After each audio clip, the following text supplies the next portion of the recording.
Hello.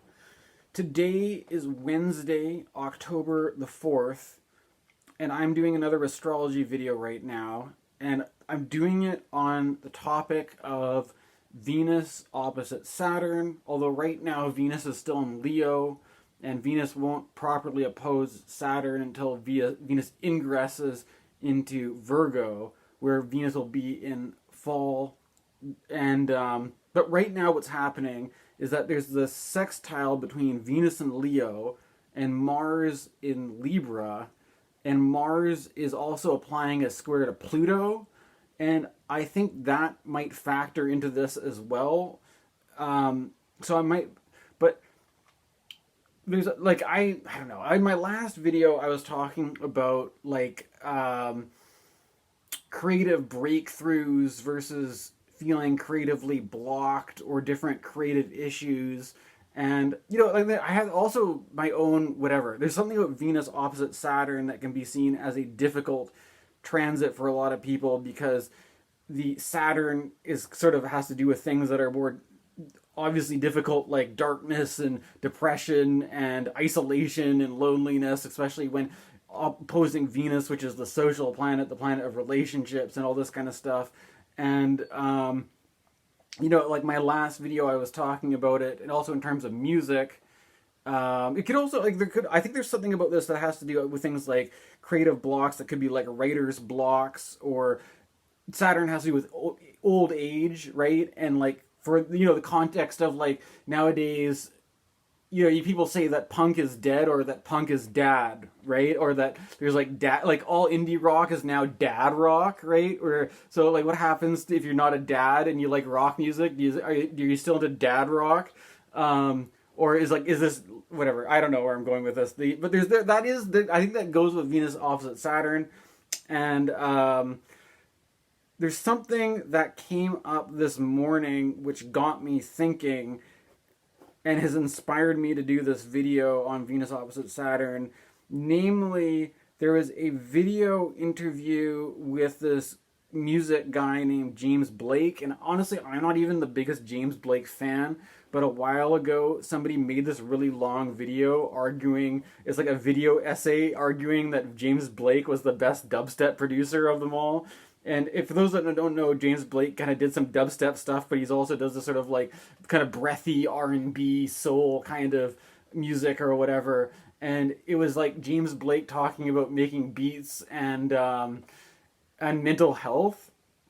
And my problem is that when it comes to things like that, I tend to be the kind of person who's not just neutral. I tend to be very opinionated, and that a lot of my opinions are like so not what normal people's opinions are, that they're I don't know, like maybe I should just keep my points of view to myself, as some popular astrologers have suggested, and I should just put duct tape over my mouth and not express anything that I think. But while I'm still making astrology vlogs, I'm using it as an opportunity to sort of talk about this, and I think it's relevant, especially with Venus opposite Saturn, because I saw another astrologer friend is hosting some online Zoom groups, and he's pitching it as kind of like almost like a support group, right? So people going through a tough Venus opposite Saturn, you can go to this Zoom group and you can get some support for these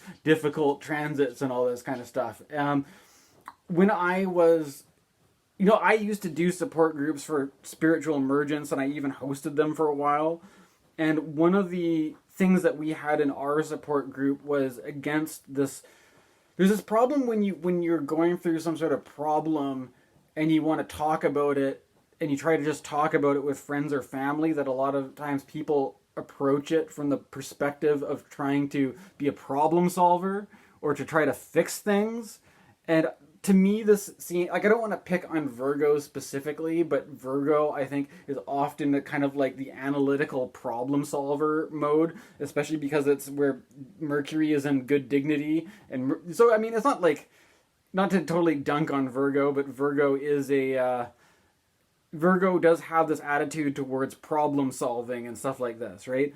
But the idea is that if you, in the setting or the context of support, of somebody looking for support, is that oftentimes when you're trying to talk about what you're going through and somebody rushes in, well, why don't you do this? Why don't you do that? You could take yoga, you could exercise, you could do this. But it's like, there's sometimes people just want to be listened to and they don't want to have people rush in with like solutions or something, right?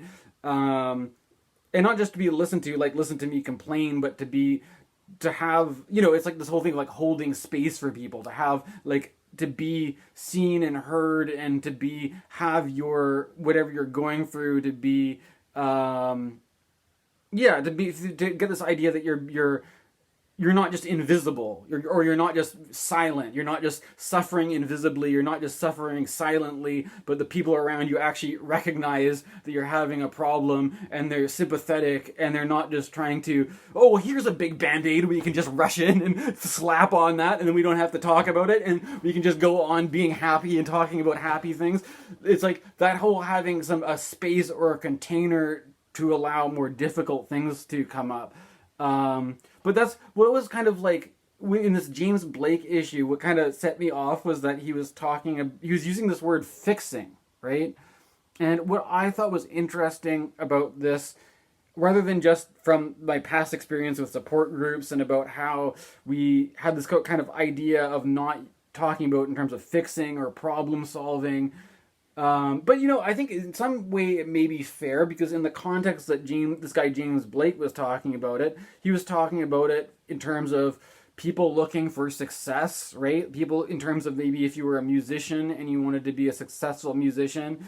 And basically what he was saying was like people are, what he sees is that people are just so caught up in trying to move forward and progress and do all these things, and that he was talking about it in terms of like slowing down, stopping to really sort of check into yourself and listen to yourself, and pay attention to the things that you wouldn't normally be paying attention to because you would have been so worked up and busy or whatever, right? To slow down and then see where the problem is and then fix it.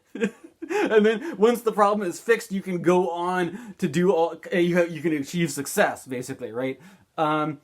Now, as somebody who, I'm reading like Deleuze and Guattari's 1,000 Plateaus right now, and there's something about this where if you apply the idea of desiring machines, right, rather than personalizing it as being like, I am a broken person and I need to fix myself, and then the fixed version of me achieves success, you can see your whole process of desire and setting goals and stuff like this as a kind of a desiring machine. And instead of taking it personally, you could look at what the Deleuzians call the machinic assemblage, and then you could analyze where the breakdown in that machinic assemblage is happening. And then if you want to use this idea of fixing things, you could fix the desiring machine, but you don't have to be identified with the desiring machine.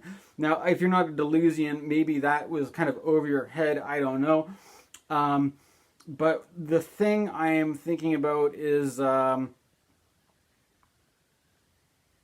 something else about this whole idea of fixing, which I thought was interesting, because if we put it in an astrological context, we have cardinal, fixed, and mutable signs, right? And that you could talk about fixing in terms of machines that break down and machines that need to be fixed. And of course, is the human being a machine, or is the human being something more, soft and organic that needs to be cared for, rather than just something that is like a clunky mechanical machine that either operates or functions or does not, and is in need of servicing and fixing, right? But other than that, though, you could look at what goes on in astrology, where you have cardinal, which initiates something new, and then fixing, rather than introducing new things, the fixed state is all about kind of working against the force of entropy to try to conserve. It's almost like being conservative, to kind of hold on to what has been established in the face of change and keep it going, especially if that is advantageous for some reason, right? And then mutable comes after that as something which is much more fluid, which is much more openly flowing and changing into the next thing, which inevitably becomes established by the repetition of the next cardinal sign, right? So this, what I thought was something interesting about this was that Venus is in a fixed sign right now, and when Venus is in opposition to Saturn, which is all about difficulties, obstacles, things, problems. One of the things that Saturn actually stands for in traditional astrology, where it gets its signification from, is that Saturn, like there's these different kinds of fate, right? And the fate that is called Ananke is a fate that is like fixing. It's like being bound. And you actually used this image of when you break a bone, right? When you break a bone, you want your bone to be, your broken arm to be fixed, right? You want it to be healed. So what you do is you put a cast on your arm, right? And then you to minimize the motion, the movement, right? That's what the cast is for, right? And sometimes people may even have like a metal rod put in or something or if your bone needs that, sometimes they can heal on their own. But the idea of fixing things, right, in this context, is to take something and arrest its ability to move, to have movement and flexibility be constrained so that one thing is fixed in one place, and then the healing heals with the thing without the thing, your broken bone wobbling around, right? And that's actually something what Saturn is, the rigidity of Saturn stands for this, right? Now, the thing about when it comes to mental health and healing and all this kind of stuff is that in some certain cases, people may be in certain patterns of like psychological patterns or certain dynamics, and it's another reason why I think the language of fixing may be a bit awkward in this context, is because it's like the word, you can see the word fix is also in words like fixation, to be fixated. To be like it, especially we're talking about the idea of trying to achieve success or something like that. Maybe you are fixated on an outcome. You are fixed on a certain goal, right? And so this kind of idea that the fixation is all about control, basically, just in the same way that you put a cast on your arm to control your arm so that the bones don't wobble around and so that they have a chance to heal. So in this certain context, healing and recovery comes out of something that's very rigid, that's very controlled, that's something that's very fixed, right? But then at the same time, we can also see this idea of fixing in terms of what it comes after a fixed sign is a mutable sign, which is more about being fluid, which is more about about changing and stuff like this.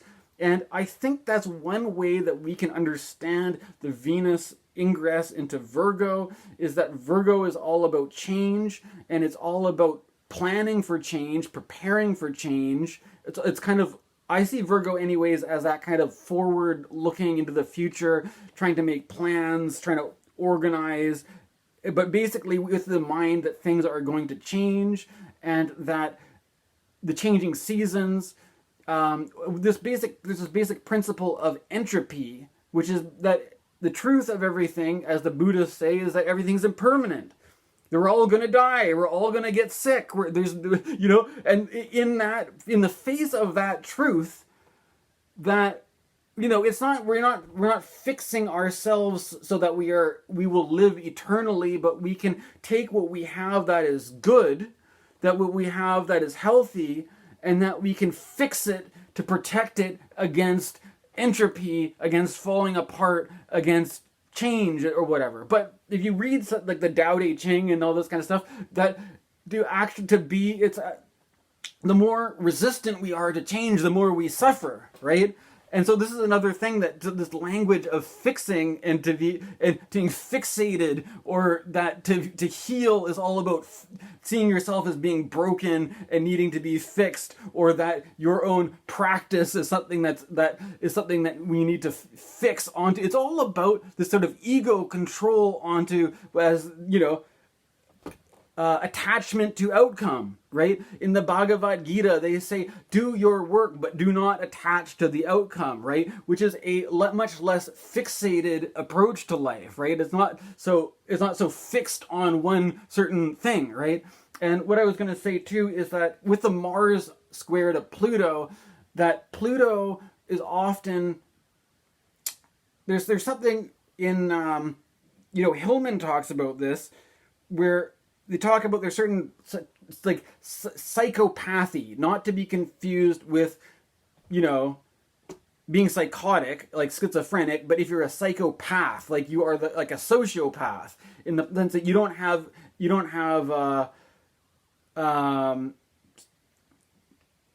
the ability to emphasize or feel sympathy or compassion for other people. You're completely like cold, ruthless killer kind of person. Like in psychology, they see that as being fixed. They don't see that as anything that you can recover from. They don't give you a drug for that. They don't. Apparently, there are some people that are trying to make progress, that have different views on this, different forms of therapy. But there is the idea in like therapy that there are some problems which can be helped, and then there are certain problems which are fixed, right?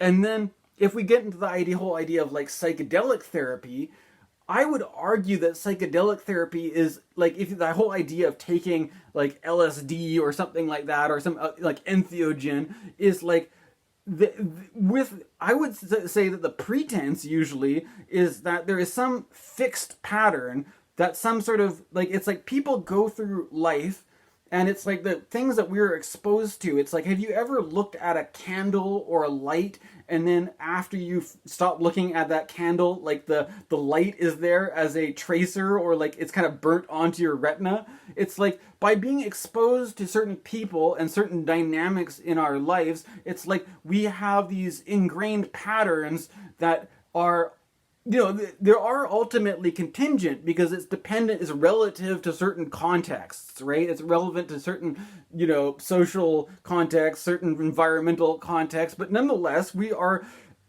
in an individual circumstance where we are subjected to certain influences, and, like maybe people often, get into the whole parental, upbringing kind of thing, and looking at it all childhood development, but it could also be, your last relationship, right? Your last relationship gave you an idea of what it was like to be in a partnership with somebody. Or what the opposite sex is like if you're heterosexual, or in just a general sense, what having a partner is like. And you can at some level accept that everybody's an individual, everybody's different, and all this, but we may be carrying around this impression that has been conditioned us to view other people in a certain way, because you can say, well, I had to deal with this person and they were like this, and I had to deal with that person and they were like that, and this is my lived experience, so I don't know what other people in the world are like, but the best I could assume is that they must be like these other people that I've had experience with, these other people and if these other people that you have experienced with treated you in a way that did not leave the best impression, you may be put off by people in general, but that may only be because you've had a limited view of but it could also be that people are even worse than that, for all you know, right? I don't know. But there's this idea that in order to take each day anew, to sort of be fresh, and to view the world with eyes unclouded by love and hate, as this great line from Princess Mononoke, right? To view the world unclouded with eyes unclouded by both love and hate, right? Which is to not be looking at the world to be like trying to protect yourself from all this stuff, or to try to seek out all this stuff, to just look at the world as it is, without all these past impressions that are kind of clouding your view, because you're always expecting whatever, to be around the next corner, to be the thing that traumatized you or the thing that gave you problems. Like we're in this kind of hyper vigilant mode, expecting the worst all the time, right? Because that's how we've been conditioned, that there's this kind of idea that if we could just reset things, if we could just kind of like have a fresh start to view things clearly without, you know, it's like the Plato thing, right? Like to once you see that they're just shadows on the wall, these impressions, and you emerge out of Plato's cave and you can see the actual world as it is with the real light of day, and you're not just being guided around by these sort of the shadow play, right? And I think that is sort of like the I don't know.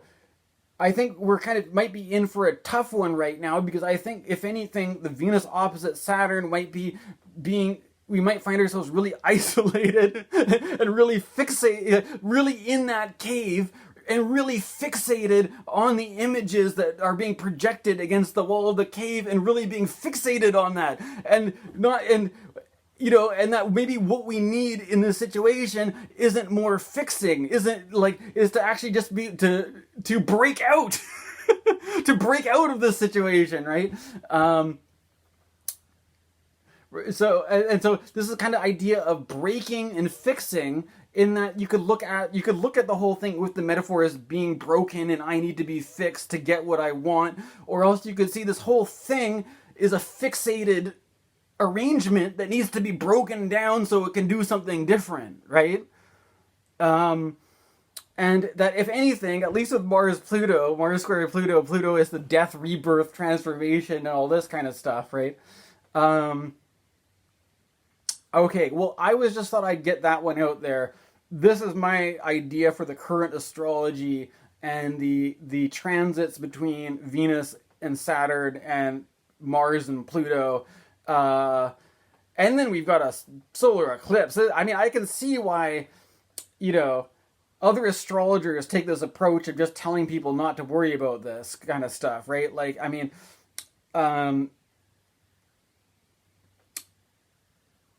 well, this is my approach anyways. Hopefully you guys like it. Hopefully you guys get something out of it. Let me know what you think in the comments. Please like and subscribe and support my channel. Thank you very much.